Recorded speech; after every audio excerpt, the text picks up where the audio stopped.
새벽빛 묵상 시편 2편 1절에서 12절. 모든 금지하는 것을 금지한다. 프랑스 68혁명의 구호였죠. 기존의 권위주의와 억압된 규범에 대한 저항이기도 했지만 이 말 자체도 또 하나의 금지이기 때문에 자기 모순적이기도 합니다. 따라서 칼 포퍼가 얘기한 대로 무제한의 관용은 관용 자체를 파괴할 수 있기 때문에 어떤 금지는 자유를 위해서 필수적입니다. 마치 선악과처럼 말입니다. 하지만 창세기의 뱀은 그러한 하나님의 명령이 인간의 자유를 제한하는 억압이라고, 그 억압을 벗어나서 자유롭게 되라고 말했습니다. 아담과 하와는 속았고 그 결과는 처참했습니다. 자유롭게 될 줄 알았던 그들은 오히려 자유를 빼앗겨 버렸죠. 그리고 죄의 노예가 되고 죽음의 밥이 되어버리고 말았습니다. 하나님의 제한은 억압이 아니라 오히려 보호였던 것이죠. 하지만 시편 2편은 이후로도 사람들이 그 버릇을 고치지 못했다고 말합니다. 이방 나라들이, 세상의 왕들이 단지 이스라엘을 대적한 것이 아니라 하나님의 통치를 속박이라고 여기면서 하나님을 대적하고 결박을 벗어버리자라고 한다는 겁니다. 하나님 없이 살겠다는 인간의 선언입니다. 자기 방식대로 살겠다라는 것입니다. 그러나 오히려 그 길이 생명과 자유의 길이 아니라 죽음과 속박의 길이라는 것을 알지 못하는 겁니다. 나라들이 움직이고 왕들이 나서고 강한 나라들이 동맹을 맺는다 할지라도 하나님이 보시기에 이것은 그저 헛된 일일 뿐입니다. 여기서 관원들이 서로 꾀한다 하는 이 단어는요, 1장에서 묵상한다 라는 단어였습니다. 복 있는 사람은 하나님의 말씀을 되새기면서 살지만 어떤 이들은 자신들의 욕망을, 두려움을, 분노를, 하나님에 대한 반역을 되새기며 살다가 결국 멸망한다라는 것입니다. 그들은 땅에서 분주하게 하나님에 대한 반역을 모의하지만 하늘에 계신 하나님은 웃으십니다. 일을 하고 있는 그들을 향한 헛웃음입니다. 피조물이 창조주에게 대드니 어이가 없어서 웃으시는 겁니다. 땅에 사는 그들은 하늘에, 그 하나님의 차원에 닿을 수도 없는데 말이죠.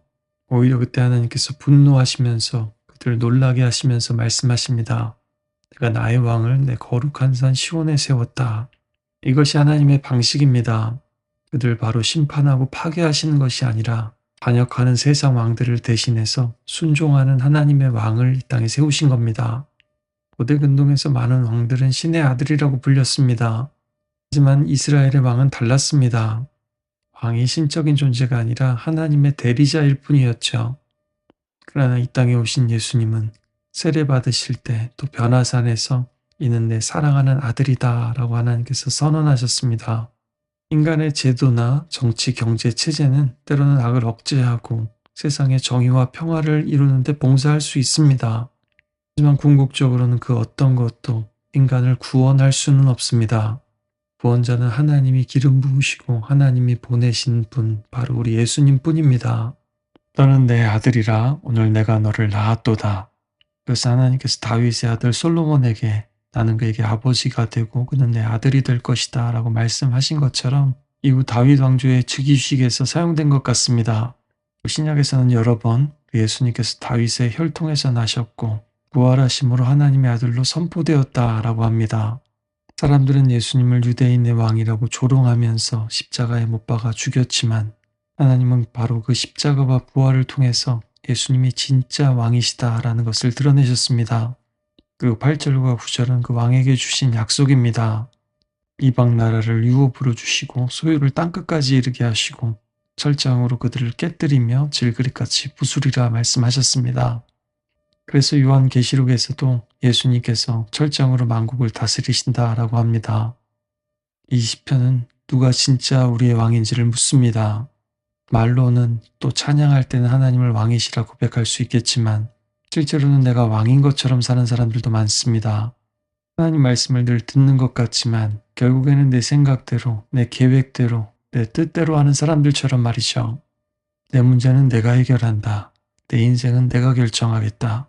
도움이 필요하고 절박할 때는 제발 도와주세요. 개입해 주세요 하다가 조금 살만하면 너무 관여하지는 마십시오. 이것만은 안 됩니다 하고 돌변하는 것이죠. 그러나 만일 그런 태도를 보인다 할지라도요. 놀라운 것은 그런 사람들에게조차 하나님은 기회를 주신다라는 것입니다. 그런즉 군왕들아 너희는 지혜를 얻으며 세상의 재판관들아 너희는 교훈을 받을지어다. 여호와를 경외함으로 섬기고 떨며 즐거워할지어다. 하나님은 무조건 심판하시고 부수는 분이 아니라 먼저 돌아오라고 부르시는 분이십니다. 각 심판하실 수도 있지만 먼저 말씀하시고 반역자들조차 지혜를 얻기를 원하십니다. 이 지혜는 인간의 한계를 인정하고 하나님을 경외할 때 시작됩니다. 이 하나님을 경외함, 하나님을 두려워하는 것은 결국 즐거움으로 이어지게 됩니다. 그래서 이렇게 명령하죠. 그의 아들에게 입 맞추라. 고대에는 왕 앞에서 무릎을 꿇고 손이나 발에 입을 맞추는 것이 충성과 신뢰의 표시였습니다. 그래서 찬송가 가사처럼 뜻없이 무릎 꿇는 그 복종 아니요. 하나님의 아들이 어떤 분이신지를 알기에, 믿기에, 사랑하기에, 두려워하기에 자발적으로 기쁨으로 충성하는 것입니다. 시편 1편과 2편은 시편 전체를 여는 문이라고 할 수 있습니다. 시편 1편은 복이 있다라고 시작했죠. 시편 2편은 복이 있다 하면서 또 마칩니다. 복 있는 사람들은 악인들의 궤를 쫓지 않고 여호와의 율법을 즐거워하고 묵상하는 사람이었습니다. 그리고 시편 2편에서는 하나님을 왕으로 모시고 왕이신 하나님께 피하는 사람입니다. 하나님께서 피난처가 되어주시기 때문입니다. 세상은 자유를 찾으려면 하나님을 벗어나야 한다라고 말하죠. 그러나 시편은 말합니다. 진짜 복은 하나님을 벗어나는 데 있지 않고 하나님께 피하는 데 있다고요. 심판하시는 하나님과 피난처가 되어주시는 하나님은 같은 하나님이십니다. 다만 악인들의 길과 의인들의 길, 생명의 길과 죽음의 길이 우리 앞에 놓여 있을 뿐입니다. 그래서 시편은 찬양과 기도의 책이기도 하지만 어떤 길을 걸을 것인지, 누구의 통치를 받을 것인지 가르쳐주고 또 질문을 던지는 책이기도 합니다. 참된 자유는 금지를 금지하는 데 있지 않습니다. 참된 자유는 하나님의 말씀에 순종하는 데 있습니다. 참된 자유는 왕을 버리는 데 있지 않습니다. 참된 자유는 왕께 피하는 데 있습니다. 오늘 이 질문들 앞에서 우리 다시 한번 응답할 수 있기를 원합니다. 나는 정말 예수님을 왕으로 모시고 살아가고 있는가? 하나님의 말씀과 다스림을 결박과 구속처럼 느끼고 있는 것은 아닌가?